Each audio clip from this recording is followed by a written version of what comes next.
تہجد کے بارے میں حدیث میں آتا ہے کہ جب کوئی شخص تہجد میں قرآن کی تلاوت کرتا ہے تو فرشتے آنا شروع ہوتے ہیں اور اس کے جو ہے نا لبوں پہ اپنے منہ کو رکھ لیتے ہیں اس کی تلاوت کو چکھنے کے لیے. اتنا فرشتوں کو لطف محسوس ہوتا ہے تہجد کی تلاوت میں. اور پھر وہ تانتا بناتے بناتے جو ہے نا ایک دوسرے پہ سوار ہوتے ہوتے آسمان کی بلندیوں تک پہنچ جاتے ہیں. تو فجر کی نماز میں بھی یہ فضیلت ہے. تو آگے اللہ فرماتے ہیں کہ اللہ نے فجر کی نماز کی فضیلت کو بیان کیا. آگے اللہ فرماتے ہیں وَمِنَ اللَّيْلِ، یہ تو 5 نمازیں ہو گئیں، یہ تو ساری امت پہ فرض ہیں، لیکن رات کے کچھ حصے میں فَتَہَجَّدْ بِهِ، بھی کا مطلب اس حصے میں آپ نے تہجد پڑھنی ہے، نافلۃ لک، اے محمد صلی اللہ علیہ وسلم، یہ آپ کے لیے اضافہ ہے. کیا مطلب؟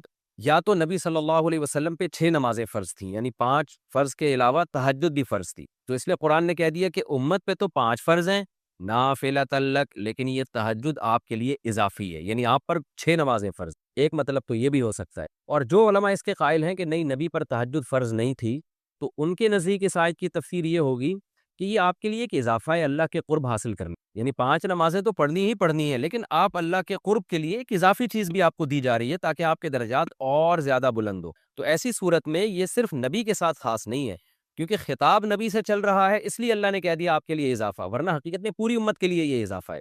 آگے اللہ فرماتے ہیں عَسَىٰ أَن يَبْعَثَكَ رَبُّكَ، امید ہے کہ آپ کو آپ کا رب پہنچا دے مقام محمود تک. یہ مقام محمود کیا ہے؟ شفاعت کبریٰ، یعنی تمام پیغمبر نبی کے پاس آئیں گے کہ آپ سفارش سے آغاز کریں، یعنی سفارش کا آغاز آپ سے ہوگا، پھر آپ صلی اللہ علیہ وسلم سفارش کریں گے. تو یہ ایک سب سے اونچا مقام ہے جو اللہ قیامت کے دن رسول اللہ صلی اللہ علیہ وسلم کو دے گا، اور جس سے آپ کی تمام پیغمبروں پر فضیلت ثابت ہو جائے گی کہ جب تک آپ کی طرف سے شفاعت کی ابتدا نہیں ہوگی کوئی اور پیغمبر سفارش نہیں کریں گے. تو اللہ نبی صلی اللہ علیہ وسلم کو تسلیاں دے رہا ہے کہ یہ مشرکین کا جو آپ کے اوپر بے پناہ دباؤ ہے، جبر ہے، آپ اس میں تسلی رکھیے، آپ نماز قائم کریں اور تہجد کی پابندی کریں.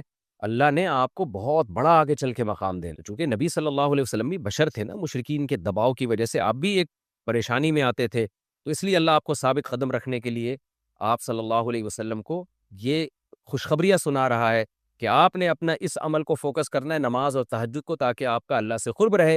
اور اللہ آپ کو خوشخبری دے رہا ہے کہ امید ہے آپ کا رب آپ کو بہت بڑے مقام تک پہنچا دے.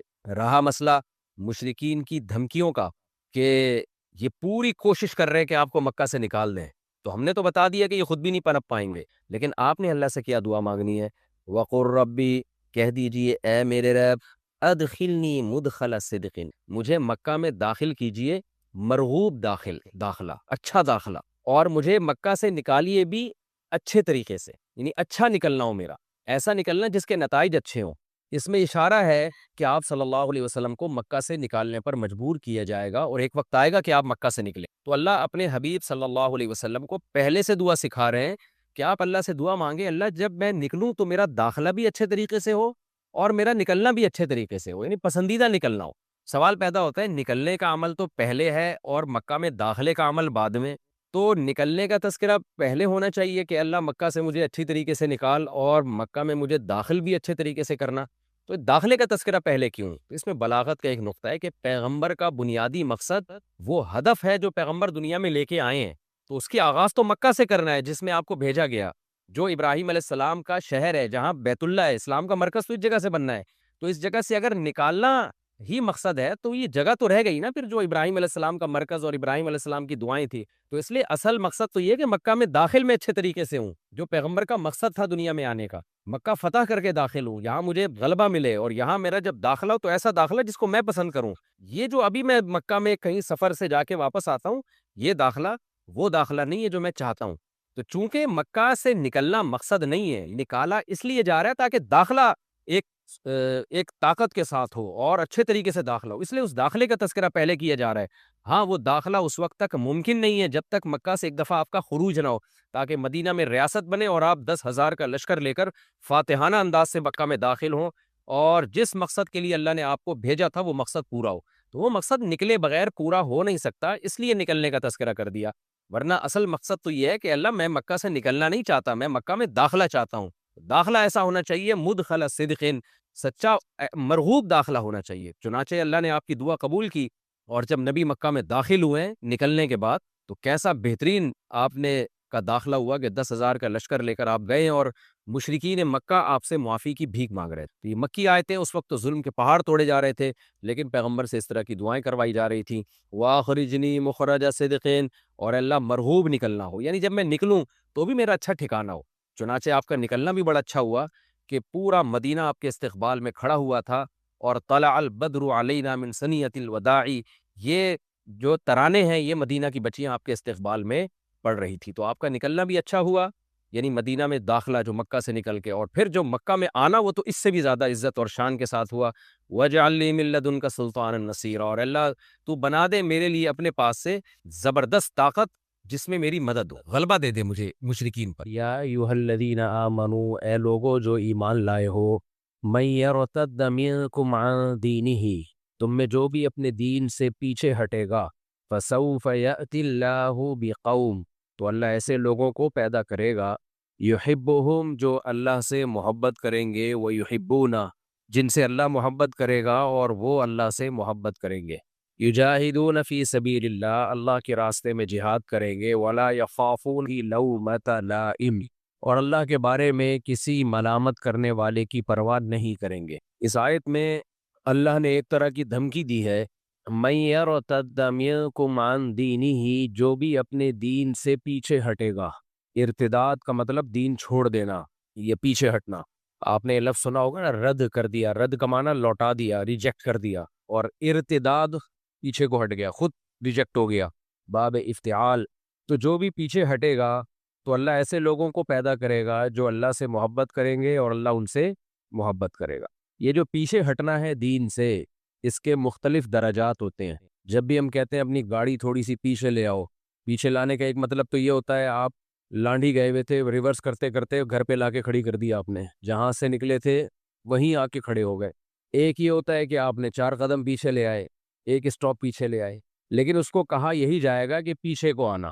منزل ہماری سامنے ہو اور ہم ایک قدم بھی پیچھے کو آئیں تو دنیا میں اس سے بڑا کوئی بیوقوف نہیں ہوتا جس نے جانا کسی منزل کی طرف ہے اور وہ اس منزل کو فوکس کیے بغیر ریورس میں آ رہا ہے بلا ضرورت. ریورس وہاں گیئر مارا جاتا ہے، ریورس گیئر، جہاں انسان غلط ٹریک پہ چل پڑتا ہے. سیدھے ٹریک پہ آپ جا رہے تھے، چلتے چلتے چلتے راستہ بھول گئے تو پھر آپ تھوڑا ریورس آتے ہیں.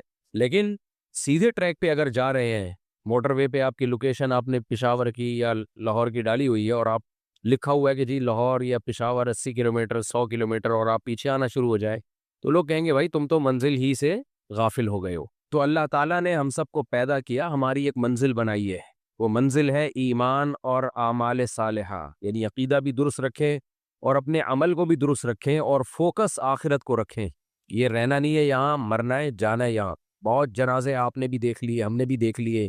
ذرا تھوڑا سا تصور کر لیں، جب سے ہم بالغ ہوئے ہیں، عقل و شعور ہم نے سنبھالا ہے، اس وقت سے کتنے جنازے دیکھ لیے ہوں گے، کتنی لاشیں خود اٹھائی ہوں گی ایکسیڈنٹ میں، حادثات میں، کتنے لوگوں کو خود مرتے ہوئے دیکھا. مجھے یاد ہے میرا چھوٹا بیٹا، بالکل چھوٹا سا، اس کو زیادہ شعور نہیں تھا، تو یہاں جنازہ آیا ہے، بہت پرانی بات ہے. تو اس بیچارے کو کیا پتا میت کیا ہوتی ہے، جنازہ کیا ہوتا ہے. تو اس نے دیکھا کوئی صاحب لیٹے ہوئے ہیں کفن میں اور نماز پڑھی جا رہی ہے، نہ ہل رہے ہیں نہ جل رہے ہیں. تو گھر میں مجھے آ کے کہنے لگا، ابو آج میں نے ایک مرے ہوئے انکل کو دیکھا ہے. یعنی اس کا خیال ہے انکل تو ہے لیکن یہ تو ہل بھی رہے ہیں، کچھ بھی نہیں کر رہے، تو یہ شاید مرے ہوئے ہیں. تو مجھے کہنے لگا آج میں نے چلتے پھرتے انکل تو بہت دیکھے، ایک انکل مرے ہوئے دیکھے. تو اس کی بات پہ تعجب اس لیے ہوا کہ جو مر جاتا ہے اس کو انکل نہیں کہا جاتا، جو مر گیا اس کو یہ نہیں کہا جائے گا مرے ہوئے انکل، مری ہوئی انٹی، مرے ہوئے چاچو، مرے ہوئے خالو، کسی کے خالو یہ سن کے نہ مر جائیں، مرے ہوئے ماموں، مرے ہوئے پھپھا، مرے ہوئے ابو.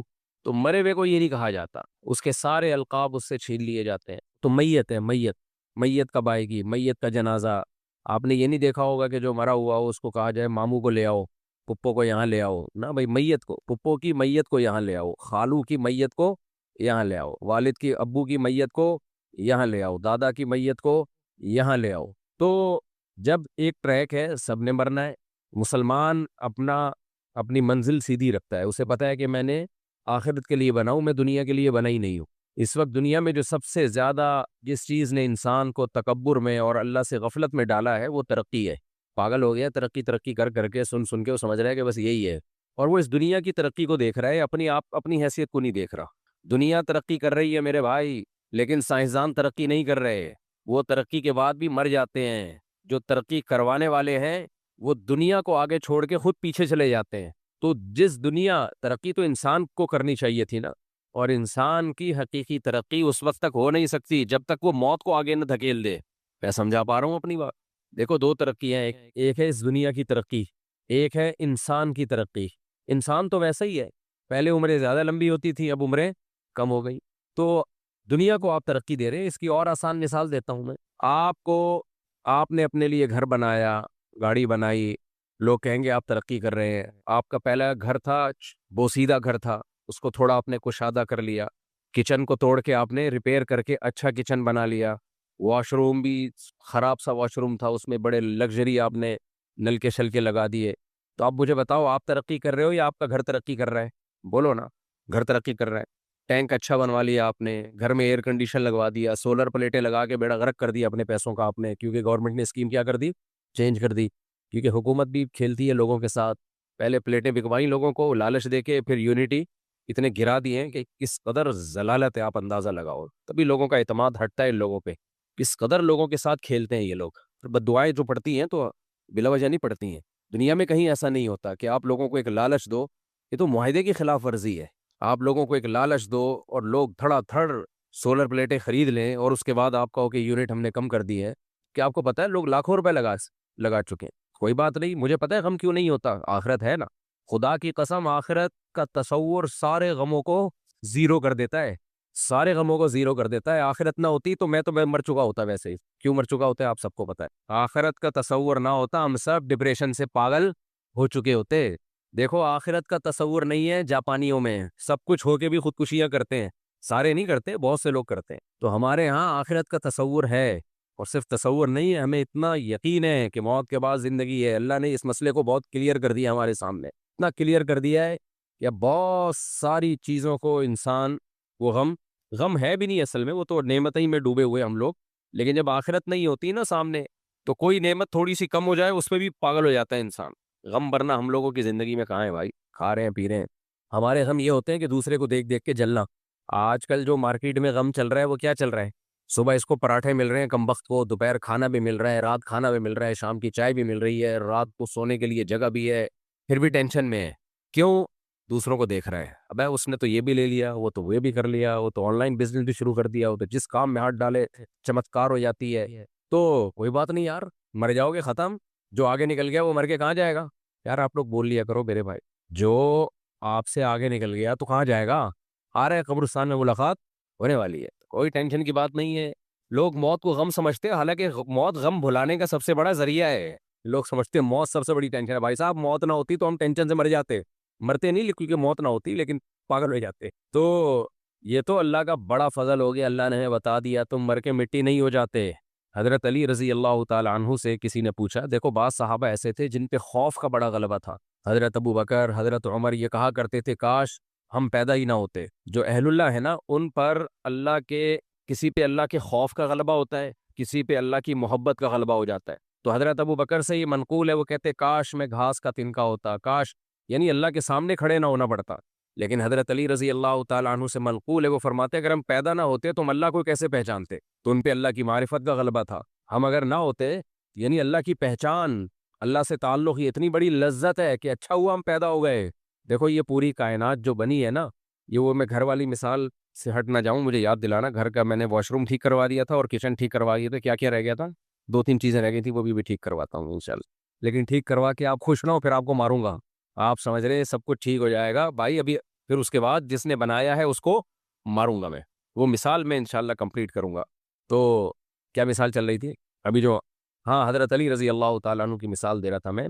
حضرت علی رضی اللہ تعالیٰ عنہ فرماتے تھے، ان سے منقول ہے کہ ہم پیدا نہ ہوتے تو اللہ کی معرفت، پہچان کیسے ہوتی؟ یہ بڑی زبردست بات کی ہے۔ آج دیکھو سائنسدان جب یہ تحقیق کرتے ہیں نا، ایک ویڈیو میں دیکھ رہا تھا کائنات کی وسعتوں کے بارے میں، مجھے یہ ویڈیوز بڑی اچھی لگتی ہیں۔ تو کتنی بڑی کائنات ہے اور کیسی کہکشائیں ہیں۔ تو ایک سائنٹسٹ نے کہا کہ اگر انسان نہ ہوتا تو یہ سب تو راز چھپے رہتے، کون کہتا کہ اسے کیوں بنایا گیا ہے، کس مقصد کے لیے بنایا گیا؟ اتنی بڑی کائنات جس کے رازوں سے پردے اٹھ رہے ہیں، تو کوئی تو ہو جو سبحان اللہ کہنے والا ہو۔ یہ اس کی بات کو میں اپنے الفاظ میں بیان کر رہا ہوں، سبحان اللہ الحمدللہ نہیں کہا۔ تو صلو علی الحبیب والے بھی نہیں تھے. تو کون ہوگا جو اس کائنات کو دیکھ کے اس کے رازوں کو فاش کرے گا اور اس کی گہرائیوں میں غوطے لگائے گا اور ہر روز کوئی نت نئی تحقیقات سامنے لائے گا؟ تو جانوروں میں تو یہ کچھ بھی نہیں ہے، وہ تو پیدا ہوئے مر گئے ختم. تو اس سے اس حدیث کی تائید ہوتی ہے. وہ حدیث تو کمزور ہے، ضعیف ہے، لیکن اس کا مفہوم درست ہے، قرآن سے ثابت ہے اس کا مفہوم. کنت کنزا مخفیا، اللہ کہتے ہیں میں چھپا ہوا خزانہ تھا، میں نے چاہا کہ میں ظاہر ہو جاؤں، اس لیے اللہ نے انسان کو پیدا کیا. یعنی اللہ نے جو کائنات بنائی، اپنی طاقت، اپنی قدرت، اپنے کمالات، کوئی اس کے کمالات کو پہچاننے والا تھا کیا؟ فرشتے تو اللہ کو دیکھ رہے ہیں، ان کو اس مادی حقیقت کو تھوڑی پتہ ہے کیا کیا کمالات ہیں. وہی وعلم آدم الاسماء کلہا، اللہ نے اس زمین کی جتنی بھی مادی اشیاء ہیں ان کے حقائق آدم علیہ السلام کے سامنے کھولے ہیں، فرشتوں کے سامنے نہیں کھولے، ان کو پتہ ہی نہیں ہے، ان میں یہ صلاحیت ہی نہیں ہے. تو انسان ہے جو یہاں چیزوں کو دیکھ کے حیران ہوتا ہے، بھائی یہ کیسے، یہ کیسے، یہ کیسے، یہ کیسے. تو وہ پھر بنانے والے کی تعریف کرتا ہے.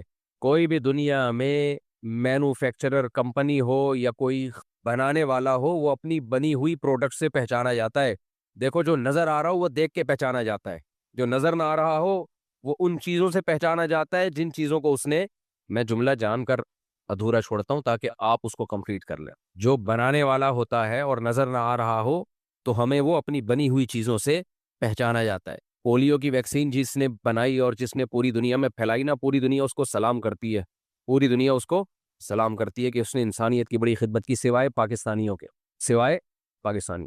تو بہت سارے کام الحمدللہ ہمارے یہاں ایسے ہیں کہ وہ سازش سازش سازش ہر چیز کو کیونکہ ہم نے جن حکمرانوں کو اکثر کو دیکھا کہ وہ سازشی ہیں، تو ہمارا سسرال کو دیکھا وہ سازشیں کرتا رہتا ہے ہمارے خلاف. سسرال والوں نے اپنے سسرال کو دیکھا کہ وہ سازشیں کرتا رہتا ہے. امام نے کمیٹیوں کو دیکھا کہ میرے خلاف سازشیں کرتی رہتی ہیں. کمیٹیوں نے امام کو دیکھا یہ مسجد پہ قبضہ کرنے کے چکر میں ہمارے خلاف سازشیں کر رہا ہے. باس کو دیکھا، اپنے امپلائیز کو دیکھا، آپ کے جو ساتھ تھے ان کو دیکھا کہ وہ آپ کے خلاف دفتر میں سازشیں کر رہے ہیں، آپ کی ٹانگیں کھینچ رہے ہیں اور باس کے سامنے آپ کی برائیاں کر رہے ہیں، آپس میں بھی برائیاں کر رہے ہیں. جب آپ سامنے بیٹھتے ہیں تو ایسا لگتا ہے اس سے زیادہ کوئی نیک دنیا میں پیدا ہوا ہی نہیں ہے. تو ہر جگہ آپ کو اسٹیبلشمنٹ کو آپ نے دیکھا، الیکشن میں کون کھڑا ہو رہا ہے، جتوا کس کو رہا جا رہا ہے، ٹھیک ہے نا. ایسی جگہ سے لوگ بیت رہے ہیں جہاں سے کھڑے ہوئے ہی نہیں. اچھا پھر سیاستدانوں کو دیکھا ایک دوسرے کی ٹانگیں کھینچ رہے ہیں، سازشیں کر رہے ہیں. اسٹیبلشمنٹ کو جب اپنی باری آتی ہے تو باپ بناتے ہیں، جب اپنا مسئلہ نہیں ہوتا تو پھر وہی سب سے ملک دشمن بن جاتی ہے، وغیرہ وغیرہ وغیرہ وغیرہ وغیرہ. اس پہ بولنے کے لیے بہت کچھ ہے. تو اتنی سازشیں پاکستانیوں نے دیکھی ہیں، اتنا کچھ دنیا میں دیکھا ہے. اب تو سڑک بن رہی ہوتی ہے، ایسا لگتا ہے کہ کیا ہے سازش. اچھا کام بھی ہو رہا ہوتا ہے، یہ کیا لگتا ہے گٹر کے ڈھکن لگ رہے ہیں، لگتا ہے یہ بہت بڑی گیم کھیلی جانے والی ہے. ہمارے گیم اصل میں یہ گیم مذکر لفظ ہے اردو میں، یہ پنجاب میں جا کے مونس ہو گیا.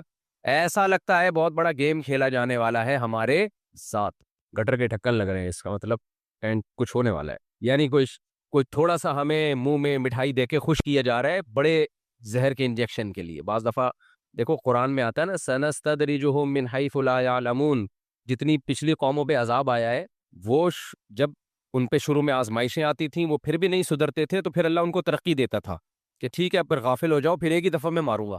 تو حکومت کچھ اچھے کام کر رہی ہوتی ہے، ہمیں ایسا لگتا ہے اب اس بڑی چپت لگانے والے ہیں، اب ہمیں دو چار ڈکن وکن لگا کے اب کچھ بہت بڑا گیم کھیلا جانے والا ہے ہمارے ساتھ ساتھ. تو پیٹرول سستا ہو جائے تو لگتا ہے کہ اب ڈبل مہنگا ہوگا. کیا خیال ہے بھائی؟ میں نہیں کہہ رہا ایسا ہوگا، مجھے نہیں پتا. ڈالر اگر اوپر نہیں جا رہا لگتا ہے کہ اب کچھ اور ہونے والا ہے، کچھ اور اوپر جا رہا ہے جو بتا نہیں رہے. تو ہم نے منفی چیزیں اتنی دیکھی ہیں، اتنی دیکھی ہیں. کوئی آپ سے تمیز سے بات کر رہا ہو لگتا ہے پیسے مانگنے والا ہے، آپ تھوڑی دیر میں آپ سے کیا مانگے گا، ورنہ کون تمیز سے بات کرتا ہے بھائی آج کل. تو ہر وقت منفی چیزیں اتنی زیادہ ہم دیکھ چکے ہیں کہ اب ہمیں ہر چیز میں سازش کی بولو بو آتی ہے. تو پھر وہ جو بڑی طاقتیں وہ تو ہیں ہی ہمارے خلاف سازشی، تو اب ان کے کچھ کام اچھے بھی ہوتے ہیں تو ہمیں کیا لگتے ہیں سازش. یہ ہمارا قصور نہیں، ہم جس ماحول میں پیدا ہوئے بڑے ہوئے تو وہ اسی ٹائپ کا ماحول ہے. تو اس لیے اب اس کو آہستہ آہستہ ہی ٹھیک ہوگا، یہ یعنی اور خراب ہوگا، یعنی استغفر اللہ ٹھیک ہوگا. تو خیر ہم اپنے ٹاپک کی طرف آتے ہیں، کہاں کہیں اور چلے گئے. تو اس کائنات کو جو اللہ نے بنایا ہے، اللہ تو ہمیں نظر نہیں آتا، تو اس نے بنا کے دکھا دیا کہ میں کیسا ہوں. تو اگر انسان نہ ہوتا کون پہچانتا ان چیزوں کی ڈیپتھ میں، کون جاتا بھائی، کون ان رازوں سے پردے اٹھاتا. کیسے کمالات ہیں ایک ایک چیز میں. کچھ چیزوں تو قرآن نے بیان کی ہیں، کچھ چیزیں قرآن نے کہہ دیا مما لا یعلمون. بہت سی چیزیں ایسی ہیں جو تم ابھی نہیں جانتے، یعنی بعد میں جان لو گے. تم اس وقت نہیں جانتے تھے جب قرآن نازل ہو رہا تھا. تو اب اتنا کچھ اس اللہ نے بنا دیا، تو اس اللہ کو پہچاننا، سیدنا علی رضی اللہ عنہ فرماتے تھے ہم پیدا نہ ہوتے تو ہمیں کیسے پتا چلتا کہ اللہ کیسی ذات ہے وہ. تو میں وہ مثال دے رہا تھا گھر کی کہ انسان تو دنیا ترقی کر رہی ہے، انسان ترقی کر نہیں سکتا. دنیا ترقی کر رہی ہے، انسان میں ترقی کے خلاف نہیں ہوں، کہیں آپ مجھے سمجھیں کہ ترقی کا جو کانسیپٹ اسلام میں ہے وہ کئی بار میں بیان کر چکا ہوں. اس ترقی کو آخرت کا ذریعہ بنایا جائے. اگر وہ ترقی آخرت کا ذریعہ ہے تو ٹھیک ہے، نہیں ہے تو پھر وہ بیکار ہے. ایسی تو فرعون نے بڑی ترقی کی ہے بھائی. اور اس ترقی کو ان حدود میں رکھا جائے جو حدود اللہ اس کے رسول صلی اللہ علیہ وسلم نے بتائی ہیں، پھر وہ ترقی نعمت ہے. تو ترقی کی مثال دے رہا تھا. گھر کوئی شخص ٹھیک کر رہا ہے تو گھر ترقی کر رہا ہے کہ نہیں کر رہا؟ اچھے نلکے لگا دیے اس نے، باہر صفائی کروا دی اس نے، تو لیکن پتا چلا کہ جی اس کو تو کینسر ہے. جب گھر مکمل ہو گیا تو آپ کو کیا پتا چلا کہ جو گھر بنانے والا ہے اس کو بہت خطرناک کینسر، آخری اسٹیج پہ چل رہا ہے وہ کینسر. تو لوگ کیا کہیں گے؟ آپ کے گھر نے ترقی کی ہے یا آپ نے ترقی کی ہے؟ بولو نا. گھر نے ترقی کی ہے، آپ نے تھوڑی کی ہے. اس کا فائدہ اس کو ہوگا جب آپ کے مرنے کے بعد کوئی دوسرا آئے گا اس گھر میں، لیکن اس کو بھی فائدہ نہیں ہوگا. اس لیے کہ ہو سکتا ہے اس کو بھی کچھ وقت کے بعد جا کے پتا چلے کہ جی ٹی بی ہے اس کو، یا اس کو کینسر سے بھی ایڈز ہو گیا، اس کو کینسر سے بھی زیادہ خطرناک کوئی بیماری ہو گئی ہے، وغیرہ وغیرہ. آپ کہہ سکتے ہیں ساری دنیا کو کینسر تھوڑی ہے. دیکھو یہ تو ہم کمپیئر کر رہے ہیں نا ایک دوسرے کے ساتھ کہ اس کو کینسر ہے اس کو نہیں ہے. بھائی کمپیئر کیوں کر رہے ہو؟ ہم دنیا میں ترقی اپنی ترقی کے لیے کرتے ہیں، لیکن ہماری ترقی کی راہ میں سب سے بڑی رکاوٹ موت ہے. کینسر نہیں ہوگا تو ایکسیڈنٹ سے مر جاؤ گے، ایکسیڈنٹ نہیں ہوگا شوگر سے مر جاؤ گے، شوگر نہیں ہوگا ہارٹ اٹیک سے مر جاؤ گے، ہارٹ اٹیک نہیں ہوگا کچھ اور بیماری ہوگی، بخار سے مر جاؤ گے. میں نے ایسے لوگ بھی دیکھے ہٹے کٹے میرے دوستوں میں، ایسے صحت مند، صرف ایک فیور آیا، بخار آیا ہے، نکل لیے. میرے پاس فون آیا، مفتی صاحب آپ کے فلاں دوست کا انتقال ہو گیا. کتنی عمر تھی ان کی؟ 30 سال، جوان. بھائی کیا ہوا ہے یار؟ ابھی پچھلے ہفتے تو ملاقات ہوئی ہے، وہ جی بخار آیا تھا، وہ بگڑ گیا، بس اسی میں انتقال ہو گیا. بھائی کیسے بگڑ گیا یار؟ اتنی زبردست اینٹی بایوٹک آج کل ایجاد ہو چکی ہے، بخار کی 20 قسمیں ایجاد ہو چکی ہیں. نہیں بھائی ابھی تو ملے تھے. آپ نے کئی دفعہ سنا نہیں ہوگا یار پچھلے ہفتے تو میری ملاقات ہوئی تھی. تو یہ سارے مسائل سائنسدانوں کے ساتھ بھی ہیں جو ترقی کروا رہے ہیں، ان کے ساتھ بھی ہے، جو کمپنیاں ہیں ان کے مالکان کے ساتھ بھی ہیں. تو ترقی ترقی ترقی ترقی کا بھوت سوار ہو گیا ہماری کھوپڑی شریف پہ، اور لوگ جو بنانے والا ہے اس سے غافل ہو چکے. اس کی دی ہوئی نعمتوں کے ذریعے تو ترقی کر رہے ہیں. کوئی ایک چیز مجھے ایسی بتاؤ. ایک طالب علم نے سوال پوچھا تھا نا کسی پروفیسر سے کہ جب ساری ترقیاں ہم خود کر رہے ہیں، انسان اتنا آگے جا چکا ہے، تو ہم خدا کو کیوں مانیں، کیوں اس کی عبادت کریں، کیوں اس کے احکامات کو فالو کریں؟ خدا نے معاذ اللہ کیا دیا ہے ہمیں؟ اللہ نے تو ایسی زمین اٹھا کے دے دی تھی. آپ ہزاروں سال پرانی زمین کو دیکھیں تو کچرا کنڈی لگے گی میرا خیال ہے. کیا خیال ہے بھائی؟ کچھ بھی نہیں تھا. تو یہ تو سارا کام ہم نے کیا ہے. تو کتنی بڑی بھول ہوتی ہے انسان سے. آپ نے کیا کیا ہے بھائی؟ آپ نے کیا کیا ہے اس میں؟ ہاتھ آپ کو اللہ نے دیے، یہ تو آپ نے نہیں بنائے. آنکھیں آپ کو اللہ نے دی دیکھنے کے لیے، یہ تو آپ نے نہیں بنائے. سوچنے کے لیے دماغ کس نے دیا؟ بولو. دیا سوچنے کے لیے تھا، لیکن سوچ رہا آج کل اس سے جا نہیں رہا. تو سارے کام اللہ نے دیے، اور پھر اس ترقی کے لیے جتنے انسٹرومنٹ دنیا میں ہمیں چاہیے تھے وہ بھی سب اللہ کے پیدا کردہ ہیں. تو پھر تکبر کیسا بھائی؟ ساری چیزیں بھیک میں ملی ہوئی ہیں، اور اپنی اوقات یہ ہے کہ 2 وقت کی روٹی نہ ملے ترقی گئی تیل لے لے. 2 وقت کی روٹی نہ ملے سب برباد. بارشیں بند ہو جائے، ساری دنیا کی ترقی ورلڈ ٹریڈ سینٹر کی طرح دھڑام سے زمین بوس ہو جائے، خالی ایک بارش رک جائے. وہ کیمیکل سے میزائل چھوڑ کے کچھ وقت تک برساتے رہیں گے، اس کے بعد بیڑا غرق. یہ جو آج کل بارشیں ہو رہی ہیں مارچ میں نے تو زندگی میں نہیں کبھی دیکھی بھائی. مارچ میں اتنی بارشیں ہیں، اپریل میں آپ نے کبھی دیکھی ہیں؟ مجھے نہیں یاد پڑتا اپریل میں کبھی ہم نے بارشیں دیکھی. چلو ایک آدھ چھینٹا میٹا ہو گیا، بادل گزر رہا تھا، 2 4 چھینٹے مارتا ہوا چلا گیا. یہ تو پراپر بارشیں ہو رہی ہیں. اس سے پتا چلتا ہے بھائی دنیا کا جو کلائمیٹ ہے وہ کیا ہو رہا ہے. اور ماہرین کی رپورٹ یہ ہے کہ دنیا کا جو ماحول چینج ہو رہا ہے نا، اس سے سب سے زیادہ متاثر پاکستان ہے. یہ ہم بھگتیں گے. یہ انہی ترقی یافتہ لوگوں کے کمالات ہیں، سمجھ رہے ہو؟ اپنے لیے تو انہوں نے بڑے الگ الگ اصول بنائے ہوئے ہیں، ہمارا بیڑا غرق کیا. بارش تو اللہ کی نعمت ہے، لیکن پتہ نہیں جون جولائی میں اب کیا ہوگا، جولائی اگست میں کیا ہوگا. اسلام نے کیا کہا ہے بھائی؟ بدگمانی مت کرو، مثبت سوچو. یہ کہا ہے نا. صحابی نے عرض کہتا ہے یا رسول اللہ، ایک صحابی نے دیکھا نا آپ کی کیا نیکی ہے کہ نبی نے آپ کو دنیا میں جنت کی بشارت دی. انہوں نے کہا کچھ بھی نہیں، رات کو سب سے دل صاف کر کے سوتا ہوں. رات کو سوتا ہوں تو کیا کرتا ہوں؟ دل صاف. کہ بھائی جس نے الٹی بات کی اس کو سیدھا کر لیتا ہوں. یہی ہوتا ہے نا کہ وہ یہ جو کہہ رہا تھا یہ غلط مطلب نہیں ہے، اس کا صحیح مطلب بھی لیا جا سکتا. وہ فلاں جو مجھ پہ غصہ ہوا تو اصل میں حسد کی وجہ سے نہیں، اس کے دل میں میری اصلاح کا جذبہ بہت زیادہ ہے، اس لیے وہ ایکسائٹیڈ ہو گیا. سمجھ رہے ہیں کہ نہیں سمجھ رہے ہیں؟ دل صاف کر کے سونا یہ بہت بڑی نیکی ہے. تو وہ کتنا زبردست لفظ تبلیغ والے بولتے ہیں, پازیٹیو کوشش کرتے ہیں نا. آپ سوچو کہ بھائی بڑے کا ادب اس لیے کیا جائے کہ اس کی نیکیاں آپ سے زیادہ ہے, اس کی زندگی زیادہ ہے, تو اس کو زیادہ نیکیوں کا ٹائم ملا ہے, تو غالب یہی ہے کہ نیکیاں اس نے آپ سے زیادہ کی ہوں. چھوٹے پہ شفقت یہ سوچ کے کی جائے کہ اس کے گناہ آپ سے کم ہے. کیا ہٹو بچوں مثال ہے یا نہیں بھائی. وہ ہم پتہ کیا کہہ رہے ہوتے ہیں, یہ چھوٹا ہے, اس کو کیا پتا میری نمازیں بھی اس سے زیادہ, میری زکاتیں بھی اس سے زیادہ. یہ تو بھی بچہ ہے کل کا, ابھی تو اس نے کوئی قربانی دی نہیں ہے, میں نے ماں باپ کی خدمت بھی اس سے زیادہ کی. اور بڑے کے بارے میں سوچتے ہیں کہ جو بدماشیاں میں کر رہا ہوں وہ اس نے مجھ سے زیادہ ہی کی ہوں گی, ٹھیک ہے نا. جو برائیاں مجھ میں ہے, اس کی عمر 10 سال بڑی ہے تو 10 سال اس کے گناہ مجھ سے زیادہ ہیں. تو عقل کے لحاظ سے تو بات ٹھیک ہے, لیکن جب یہ ٹھیک ہے تو وہ بھی تو ٹھیک ہے نا کہ نیکیاں زیادہ کی ہوں گی اس نے.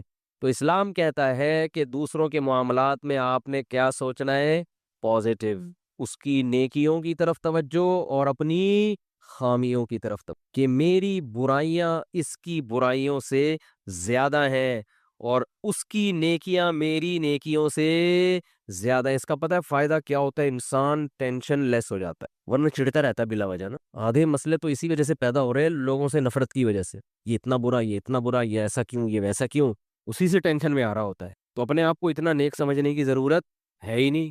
کہتے ہیں کہ عزت ایسی چیز ہے جس کے حصول کی کوشش جس نے کی ہے نا اس کو نہیں ملی کبھی بھی, جس نے کوشش نہیں کی اس کو بہت مل جاتی ہے. تو ایک طریقہ تو یہ بتایا گیا کہ سوچو کیا, پازیٹیو. دوسرا طریقہ بتایا کہ اپنے سے کمتر کو دیکھو, کہ جو آپ کو پیسے نہیں ہیں آپ کے پاس, تو ان لوگوں کو دیکھو جن کے پاس اتنے بھی نہیں ہیں. ایک صاحب کا فون آیا, 5 سال سے بے روزگار ہوں, گھر میں بھی سلاواتے ہیں, باہر بھی سلاواتے ہیں, ٹینشن میں. میں نے کہا بھائی جان گھر تو ہے نا, چلو سلاواتیں سننے کو مل رہی ہیں, لیکن گھر والوں نے نکالا تو نہیں نا, چھت تو ہے نا. یہ جو فٹ پاتھوں پہ پڑے ہوئے ہیں نا, ان کے پاس رات گزارنے کے لیے چھت میسر. میں نے کہا گھر میں ناشتہ بھی مل رہا ہے, دوپہر کھانا بھی مل رہا ہے, سلاواتیں سنانے کے بعد مل رہا ہے, لیکن مل رہا ہے نا. ٹھیک. اور سلاواتیں باپ دادا کی طرف سے مل رہی ہیں نا, کوئی یہ تھوڑی کہ پڑوسی سنا رہے ہیں, وہ تو اپنے لوگ ہیں. تو اس لیے میں لوگوں سے 2 باتیں لازمی کہتا ہوں کہ ہسپتالوں میں بیماروں کو جا کے دیکھا کرو, جو خطرناک بیمار پڑے ہوئے ہیں نا, کوئی فالج میں نظر آئے گا, کوئی ڈائلسس پہ ہوگا, کوئی کیا عجیب عجیب آپ کو بیمار نظر آئیں گے. دوسرا, ایدھی سینٹر کے مردہ خانے چکر لگا لو آج اس لیے کہہ رہا ہوں کہ پھر اگلے ہفتے تک بھول جاؤ گے. یہاں سے جب بیان کے لیے جاؤ نا, بیان سے فارغ ہو کے, تو ایدھی سینٹر کے مردہ خانے کو ذرا ٹچ کرتے ہوئے, قبرستان میں تو اصل میں اس لیے عبرت نہیں ہو رہی, وہ مردہ تو نیچے چلا گیا نا, نظر تو آ نہیں رہا وہ. جب آپ ایدھی سینٹر کے مردہ خانوں میں جاؤ گے تو بڑے بڑے فنٹر آپ کو برف کی سیلوں پہ لیٹے ہوئے نظر آئیں گے. بڑی امیدیں تھی, ہم یہ کریں گے, ہم یوں کریں گے, ایسا کریں گے, فی الحال بحریہ ٹاؤن میں 3 پلاٹ تو لے لیے, ایک اور ہو جائے, طارق روڈ کی 2-4 دکانیں بھی ہو جائیں, ذرا آباد علاقہ ہے, اور دوسری شادی بھی ہو جائے. مفتی صاحب کے بہت سارے ہم نے بیانات سن لیے, اور پھر ایک سر دبائے گی, دوسری پاؤں دبائے گی, ٹھیک ہے نا. ایک صاحب مجھے کہنے لگے میں دوسری شادی کا سوچ رہا ہوں کیونکہ میرے گھر میں بیگم جو ہے نا وہ کام کاج کرتی ہے, میری خدمت, تو کپڑے وپڑے استری نہیں ہوتے, تو ایک اور آ جائے گی تو اس کا کام کیا ہو جائے گا, ہلکا ہو جائے گا, وہ استری کر دے گی یہ گھر کے. میں نے کہا میرا خیال ہے کوئی مریخ سے آیا ہوا آدمی ہے بھائی تو, کیونکہ زمین میں لوگ اس طرح کی باتیں, نارمل آدمی اس طرح کی باتیں نہیں کرتا. مریخ سے آیا ہوا ہوگا کہیں سے, اس کو پتہ ہی نہیں زمین میں. میں نے کہا تو کر کے تو دیکھ. کہہ رہے ایک روٹی پکائے گی, دوسری سالن پکائے گی. میں نے کہا ایک روٹی سے, جس بیلن سے روٹی پکاتی ہے نا, ایک اس بیلن سے تیرا سر دھونے گی, اور دوسری جس چمچے سے کھانا پکاتی ہے اس چمچے سے وہ چمچہ تیرے سر پہ چلائے گی. تو آپ کہتے ہو یا تو کبھی ترغیب دیتے ہو کبھی ڈراتے ہو. تو میں ترغیب دیتا ہوں مگر اس نیت سے نہیں کہ ایک پاؤں دبائے گی تو ایک کھانا پکائے, یہ نہیں ہوگا. ہو سکتا ہے دونوں کو ہوٹل سے کھلانا پڑے لا کے, کہ تم چپ کر کے بیٹھ جاؤ, لڑو نہیں, خدا کا واسطہ کھانا میں پکاؤں گا. تو یہ سب چیزیں یہ سوچ کے کرنے کا کہتا ہوں میں. تو خیر, تو دو چیزیں اور بھی بہت ساری چیزیں اس میں. بنیادی چیز کیا ہے, بیماروں کو دیکھو, معذوروں کو دیکھو. میں ایک واقعہ سنایا میں نے پچھلے ہفتے, پتہ نہیں یاد نہیں مجھے سنایا یا نہیں سنایا. ابھی میں سفر تھا میرا اسلام آباد میں, تو وہاں ہمارے ایک جاننے والے ملے. انہوں نے وہاں اسلام آباد میں ایک بہت بڑے تاجر ہیں, بہت بڑے تاجر ہیں, کروڑوں روپے کا بزنس ہے ان کا. ان کا واقعہ سنایا کہ جوانی میں اس آدمی کی آنکھوں کی بینائی چلی گئی, کوئی بیماری ہوئی ہے, بس ایک دم بینائی چلی, ہو جاتا ہے بعض دفعہ کوئی ایسا اٹیک ہو جاتا ہے. وہ بیچارہ علاج کرا کے تھک گیا, اس کی بینائی واپس نہیں آئی. تو انہوں نے بتایا کہ وہ ایک دن نیچے نا اسلام آباد میں وہ بنگلہ ہے اس کا جہاں وہ رہتا ہے, نیچے ایک شکر کندی بیچنے والے نہیں ہوتے, کندھے پہ رومال ہے, شکر کندی بیچ رہے, شکر کندی نہیں سوری, یہ جو بھٹا بیچ رہے ہوتے ہیں نا, دانے, مکئی کے دانے, مکئی کے دانے بیچ رہا تھا. کہہ رہے ہیں اسے اپنے دوست سے کہا اس مکئی کے جو دانے بیچ رہا ہے نا, آواز آئی نا اس کی, تو اس کو جا کے بولو کہ یہ جب ان اسلام آباد کے بنگلوں میں گھومتا ہوگا احساس کمتری کا شکار ہوتا ہوگا کہ یار میری ایک ریڑھی مکئی کے دانے, اور میں کیا کتنی ایک اس پہ ایک 5 روپے بچا لیتا ہوگا زیادہ سے زیادہ ہے بھائی, تو میں غریب آدمی ہوں اور یہ کتنے بڑے بڑے لوگ ہیں جن کے بڑے خوبصورت بنگلے اور میں ایسا غریب. تو اس نے جس کی آنکھوں کی بینائی چلی گئی نا, اس نے کہا اپنے دوست سے کہ اس کو جا کے بتاؤ کہ تو اپنی آنکھیں مجھے دے دے اور میرا بنگلہ لے لے, اور یہ بھٹے کی ریڑھی کس کو پکڑا دے, مجھے پکڑا دے, میں اس پہ راضی ہوں. یعنی اگر یہ قدرت میں ممکن ہے, بہت مشکل ہے بات سمجھ. یعنی اس کو بتایا کہ اس کو سبق دلاؤ کہ احساس کمتری کا شکار ہونے کی تجھے ضرورت نہیں ہے, تو مجھ سے زیادہ مالدار ہے, میں اپنی پوری دولت بیچنے کے لیے تیار ہوں اگر مجھے کہیں سے بینائی میری واپس لوٹ آئے. یعنی اگر قدرت مجھے یہ آپشن دے کہ بھائی تو اس مکئی بیچنے والے کی جگہ ریڑھی میں صدائیں لگا رہا ہے دھوتی پہن کے اور پھٹے پرانے کپڑے پہن کے گھوم رہا ہے, ہم تجھے اس کی جگہ لے آتے ہیں لیکن آنکھیں مل جائیں گی, اور اس کو بنگلے میں لا کے بٹھا دیتے ہیں لیکن آنکھیں اس سے چھین لیں گے. تو سیٹھ نے کہا کہ اس کو بولو کہ میں اس پہ راضی ہوں لیکن تو اس پہ راضی نہیں ہوگا, تو اس لیے اللہ نے تجھے مجھ سے زیادہ نعمتیں دی ہیں. تو بھائی شکر کرنا سیکھو اللہ کے بندو, آج ناشکری بہت ہو رہی ہے. ہمارے حضرت مفتی رشید احمد صاحب رحمہ اللہ تعالی, بہت دفعہ یہ واقعہ سنا ہے, بس مختصر بتاؤں گا. 60 سال کی عمر تک انتہائی غربت میں وقت گزارا انہوں نے, انتہائی غربت, اور دارالعلوم کورنگی کے شیخ الحدیث تھے, جو سب سے بڑا عہدہ ہوتا ہے. یہ جو لوگ آج مولویوں کو صبح و شام برا بلا کہتے ہیں نا, ان اکابر نے, ان مولویوں نے اس طرح پیٹ کاٹ کے دین کو بچایا ہے. سمجھ رہے ہو, پیٹ کاٹ کاٹ کے, اتنے بڑے بڑے عہدوں پہ بھی تنخواہیں نہیں ہیں, ایسے پیٹ کاٹ کے دین کو بچایا ہے. تو حضرت فرماتے ہیں کہ ہمارے پاس صبح ناشتے میں انڈا خریدنے کے پیسے نہیں ہوتے, تو روزانہ دال.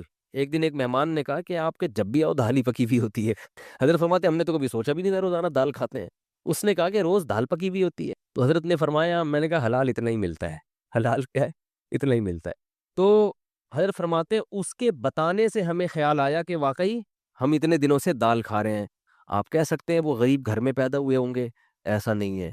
ہمارے حضرت انڈیا کا جو پنجاب ہے نا, لدھیانہ, اس کے جو چودھری گھرانہ ہوتا ہے نا, بڑے وڈیرے, ان گھروں میں پیدا ہوئے. والد صاحب ٹھیک ٹھاک مالدار تھے, گاؤں کے جو ہوتے ہیں نا بڑے وڈیرے.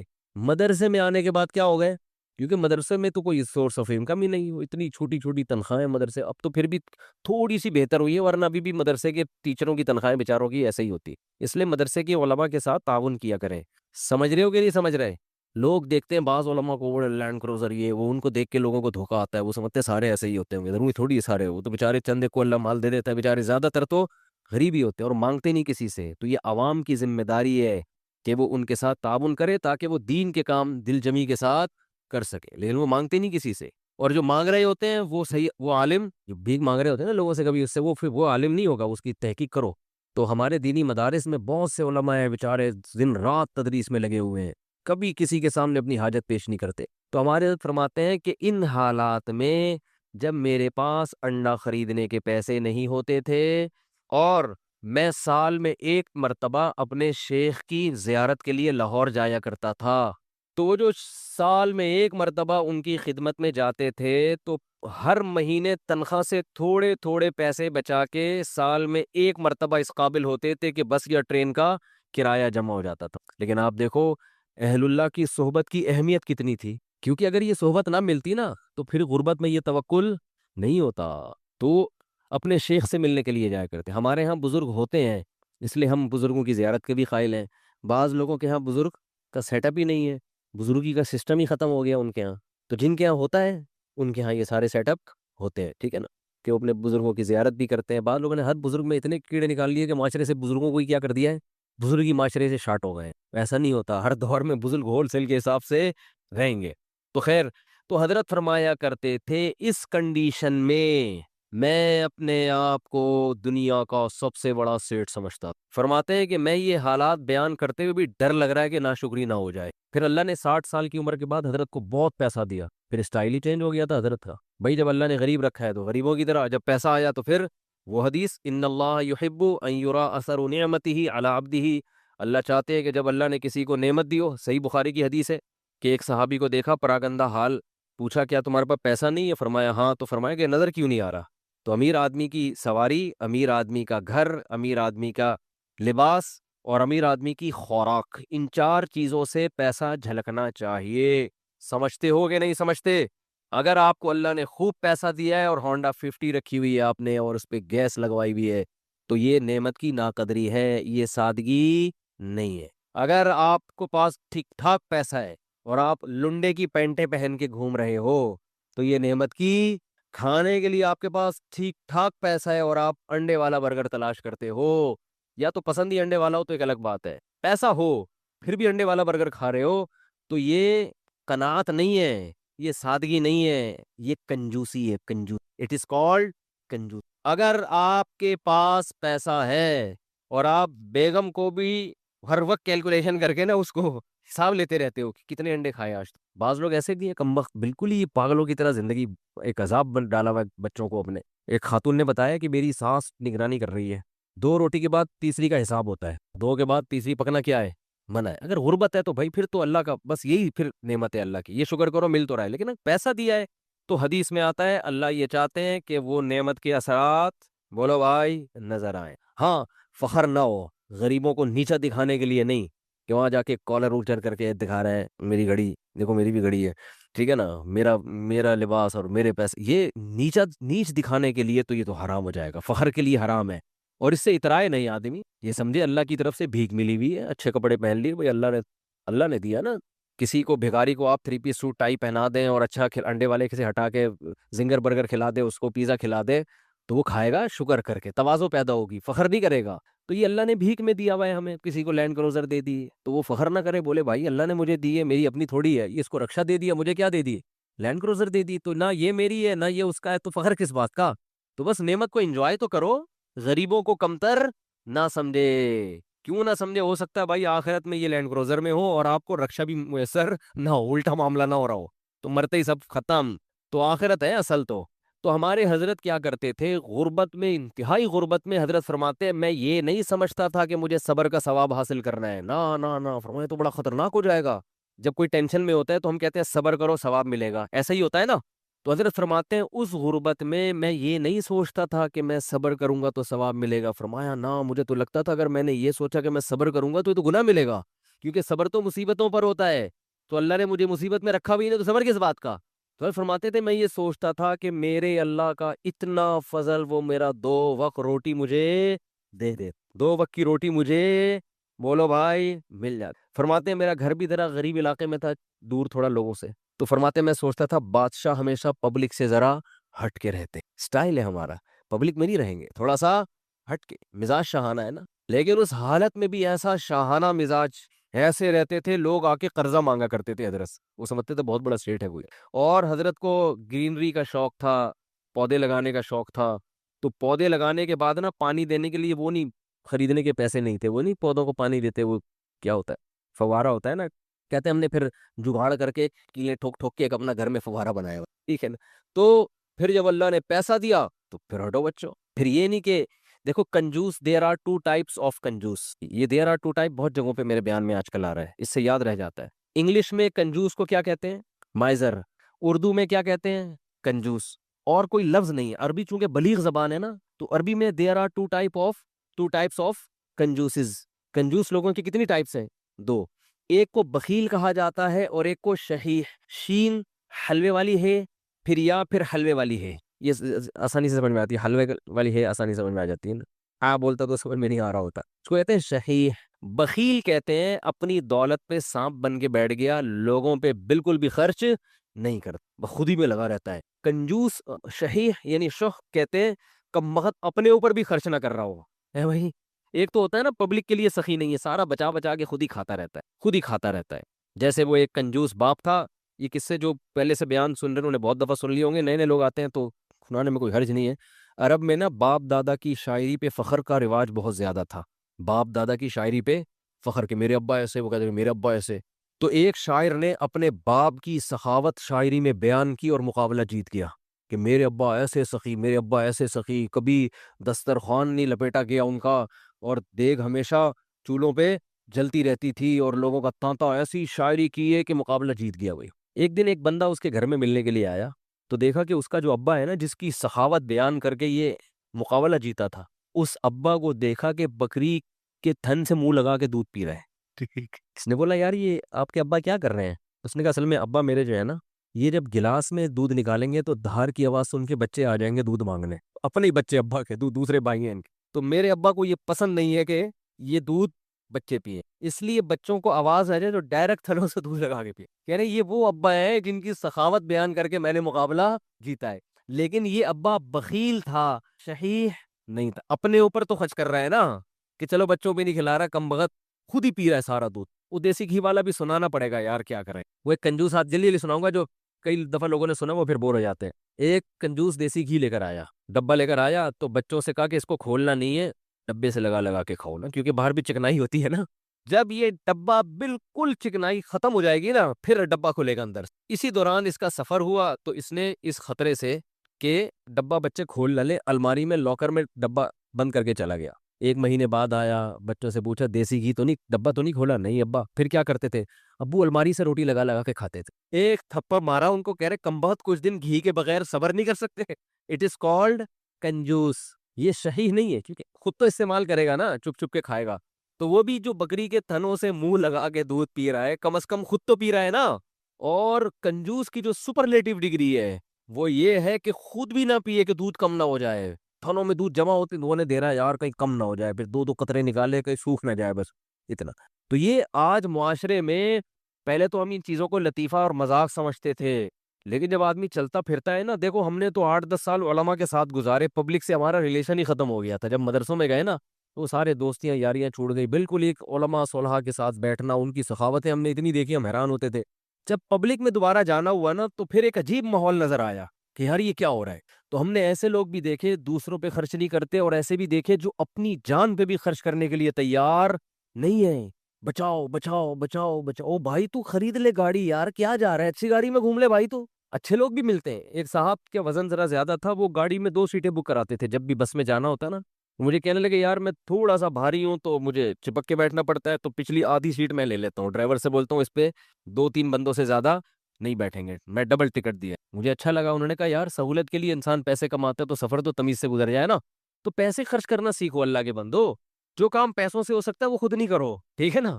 جو اللہ نے اگر دیا ہے پیسہ، خود کچھ اور کر لو، پھر ٹائم بچاؤ اپنا. تو میری عادت پتہ ہے کیا ہے؟ میرے پاس اگر پیسے ہوتے ہیں تو میں اپنا ٹائم کو بچانے کی بڑی فکر کرتا ہوں. ابھی گاڑی پنچر تھی، پنچر بھی نہیں، ہوا کم تھی، تو میں نے کسی سے کہا یار تو ڈلوا کے لے آ. میرے دل میں سوچے اس کو زیادہ پیسے دے دوں گا میں، جتنا ان کے بنتے ہیں تھوڑے سے کیا ہو جائیں گے، کہ یہ کام بھی انہیں سے لے لو یار، اپنا ٹائم میں کسی اور چیز میں لگا لو، ٹھیک ہے نا. اگر ہیں اللہ نے دی ہیں، بعض دفعہ ہوتے ہیں بعض دفعہ نہیں بھی ہوتے ہیں، آدمی خود ہی دھکا لگا کے بائک کو گھسیٹ کے لے جا رہا ہوتا ہے تو وہ بھی ٹھیک ہے. تو جب ہوں تو الگ حکم ہے، جس دن جیب میں نہیں ہے تو پھر الگ حکم ہے. تو کیا بات چل رہی تھی؟ ہاں، تو ہمارے حضرت کے پاس جب پیسہ آیا تو پھر حضرت شو روم میں گئے، فرمایا گاڑی چاہیے. انہوں نے کہا کون سی گاڑی؟ فرمایا گاڑی دکھاؤ. گاڑی جس کو کیا کہہ سکتے ہو، لوگ بولیں کہ یہ کیا ہے، لوگوں میں فخر کے لیے نہیں، اپنے اپنے سکون کے لیے. تو پھر حضرت نے کویت کے شہزادے سے گاڑی خریدی تھی معذرت کے ساتھ. کس سے گاڑی خریدی؟ اپنا گھر نہیں بنایا، اس لیے کہ فرمایا کہ میری عمر 65 سال ہو گئی، اپنا ذاتی گھر کا کیا کرنا ہے میں نے. بچے اسٹیبل ہیں، ان کو لیے بھی کوئی پراپرٹی بنانے کی ضرورت نہیں، سب اچھا ان کی جاب بھی ہو گئی تھی بچوں کی، مدینہ یونیورسٹی چلے گئے تھے، تو ضرورت ہی نہیں ہے. انہوں نے کہا کوئی ضرورت ہی نہیں ہے گھر بنانے کی، تو گاڑی خریدو اچھی. گاڑی کی استعمال میں آ رہی ہے. لیکن ہمارے یہاں 65 سال میں پیسہ آئے تو سب سے پہلے ٹینشن کیا ہوگی؟ یار آج تک ذاتی گھر نصیب نہیں. کیا ہونا چاہیے اب؟ ابے اب تو پیسہ آیا، 10-15 سال رہ گئے، کھا لو یار بیٹھ کے، اچھا کھا لو.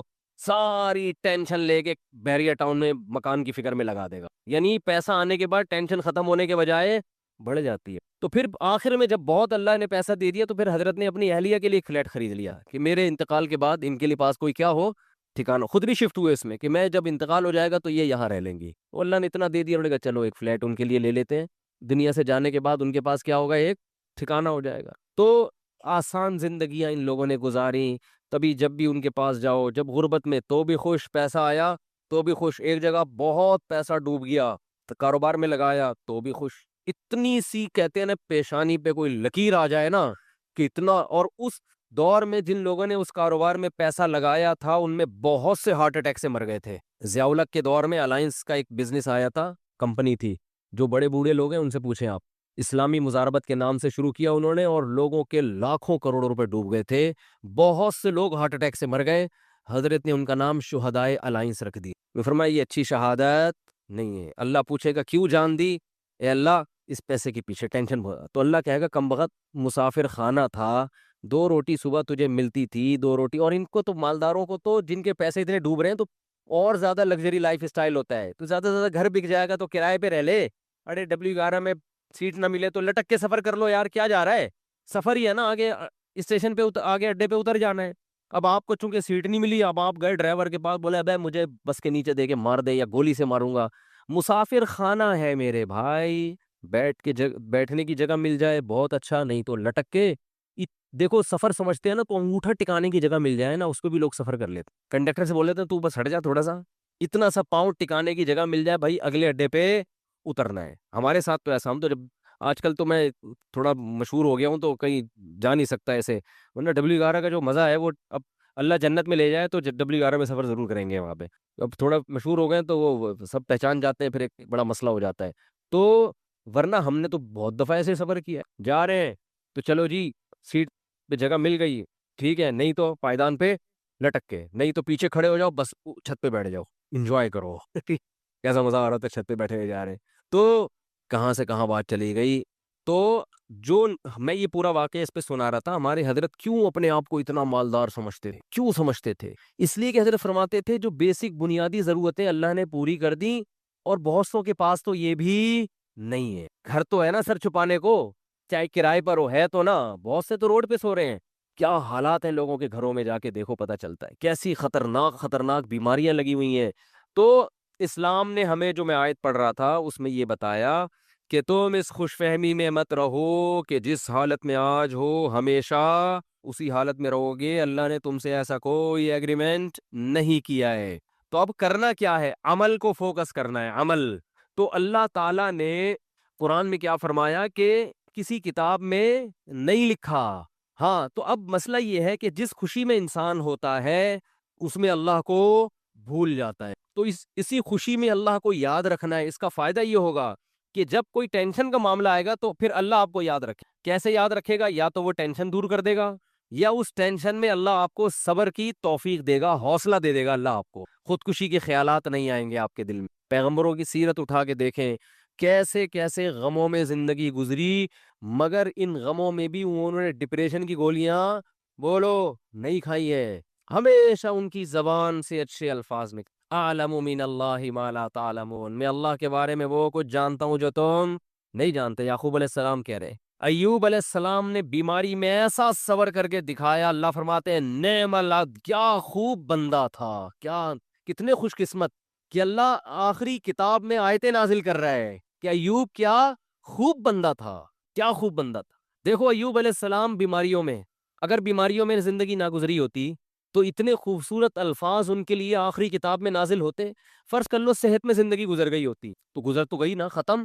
اب بیماری میں گزری ہو یا صحت میں، جو چیز جو پاسٹ بن گیا وہ اچھا ہو برا ہو، اب اس سے انسان کو کوئی سروکار نہیں ہوتا، جو گزر گئی ختم۔ تو صحت میں زندگی گزرتی اتنا انعام نہ ملتا۔ اللہ فرماتے ہیں نعم العبد، کیا خوب بندہ تھا۔ اور اللہ نے ایوب علیہ السلام کی زوجہ کی بھی تعریف کی بہت زیادہ۔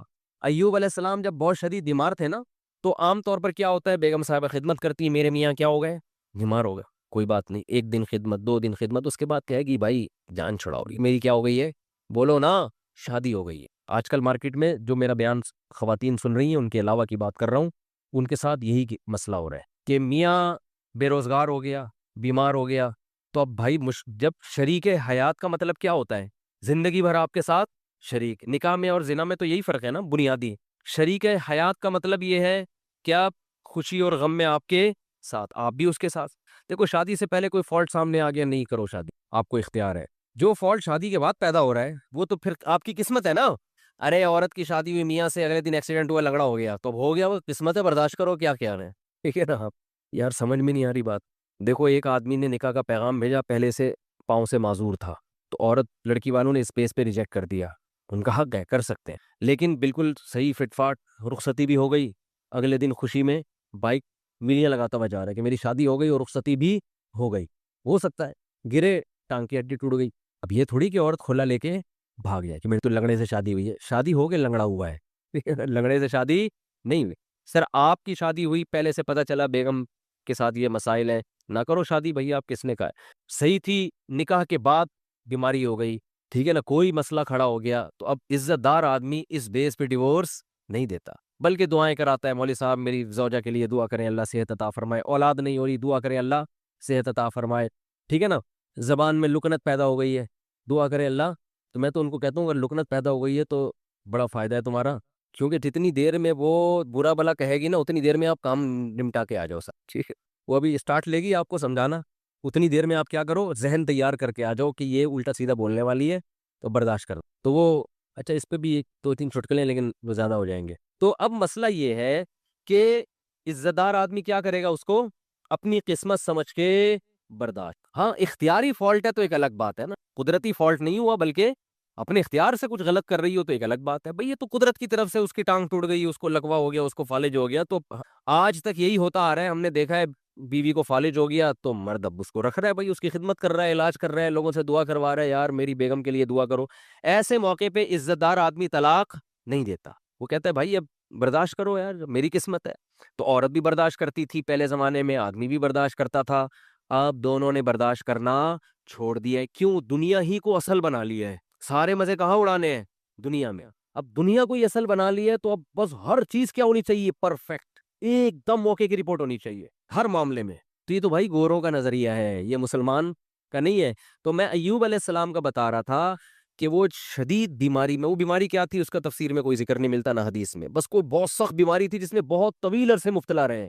تو اللہ نے ان کی زوجہ کی بھی کبھی خیال کیا, ان کی زوجہ نے اپنے میاں کی کئی سال خدمت کی, کئی سال خدمت کی. تو اب کیا ہوا کہ ایک دن خدمت میں تھوڑی سی کوتاہی ہوئی تو حضرت ایوب علیہ السلام کو غصہ آ گیا, اور انہوں نے کہا کہ میں اگر ٹھیک ہو گیا نا, میں تجھے 100 ڈنڈے ماروں گا. کیونکہ بیمار آدمی چڑچڑا ہو جاتا ہے نا, تھوڑا سا اس میں برداشت کم ہو جاتی ہے. اب بیچاری بیوی اتنی خدمت کر رہی ہے لیکن تھوڑی سی کوتاہی ہوئی تو ان کو غصہ آ گیا. انہوں نے کہا کہ اللہ کی قسم میں ٹھیک ہو گیا تو 100 ڈنڈے ماروں گا. تو اللہ نے ٹھیک کر دیا.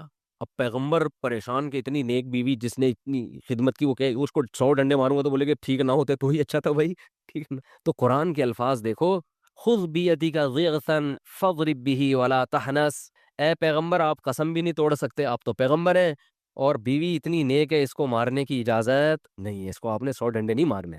اب قسم پوری کرنے کے لیے ایک جھاڑو لیں جس میں 100 تنکے وہ ایک ہی دفعہ لگا دیں. ویسے تو ایک یوں کر کے بھی لگانا بھی وہ ہے, لیکن جب بیوی کو پتا چلے گا اللہ نے میرے لیے میرے میاں کو یہ ہیلا بتایا ہے, تو یہ جھاڑو لگانا یہ عزت دی جا رہی ہے. یہ کس کی طرف سے ہیلا بتایا جا رہا ہے؟ بولو بھائی, اللہ کی طرف سے. آج بہت سے لوگ کہتے ہیں قرآن و حدیث میں ہیلے بالکل بھی نہیں ہے, مولوی نے. بھائی ہیلوں کی بھی 2 قسمیں ہوتی ہیں, ایک جائز ہیلے اور ایک ناجائز ہیلے. ایک صاحب ٹی وی میں آ رہے تھے رمضان میں, وہ کہہ رہے تھے مولویوں نے ہیلے ویلے بہت نکالے ہوئے ہیں, ہر چیز کا ادھر سے ہیلا ادھر سے ہیلا, اور یہ سب بنی اسرائیل نے بھی ہیلے کر کے مچھلیاں پکڑی ہیں. تو میں نے کہا یار میں ان کے سامنے بیٹھا ہوتا تو میں کہتا آپ کو بنی اسرائیل کے ہیلے تو ذہن میں آ رہے ہیں, جو اللہ نے خود ایوب علیہ السلام کو ہیلے بتائے. اس لیے دین فقہا سے سیکھو. یہ جو نئے نئے فنٹر بن رہے ہیں نا آج کل, ان سے دین نہ سیکھو. یہ ایک طرف کی دلیل جانتے, دوسرا ان کو پتہ ہی نہیں ہوتا. سود سے بچنے کے ہیلے نکالے ہوئے, تو سود سے بچنے کے ہیلے تو عین مطلوب ہے. ایسا ہیلا جس سے سود سے بچ جاؤ, یہ تو شریعت چاہتی ہے. یہ وہ ہیلا تھوڑی ہے جو بنی اسرائیل نے کیا تھا مچھلیاں پکڑنے کے لیے. تو ہیلے دیر آر 2 ٹائپس آف ہیلے. ایک ہیلا جو حرام سے بچاتا ہے, ایک ہیلا جو حرام میں ڈالتا ہے آپ کو. دونوں میں فرق ہے. سود سے بچنے کے لیے جو ہیلے کیے جاتے ہیں وہ سود سے بچنے کے لیے جاتے ہیں, چونکہ سود حرام ہے تو سود سے بچنے کے لیے کا مطلب حرام سے بچنے کے لیے. اور ایک ہیلا وہ ہوتا ہے جو حرام میں آپ کو مبتلا کر دیتا ہے. تو بیوی کو مارنا کوئی اچھا کام تو نہیں ہے نا اسلام میں. تو اللہ نے نیک بیوی کو بچانے کے لیے ان کو ہیلا بتا دیا کہ بھئی ایک جھاڑو میں 100 تنکے لو, ایک ہی دفعہ میں لگا دو تو گویا 100 کوڑے لگ گئے. تو قسم بھی پوری ہو گئی, بیوی بچ گئی. تو یہ اللہ نے حضرت ایوب علیہ السلام کی وائف کو, ان کی زوجہ کو, ان کی اہلیہ کو اتنا پروٹوکول کیوں دیا کہ قرآن میں ان کا تذکرہ بھی کر دیا. یہ شوہر کی خدمت کی وجہ سے, شوہر کے ساتھ وفا کی وجہ سے. یاد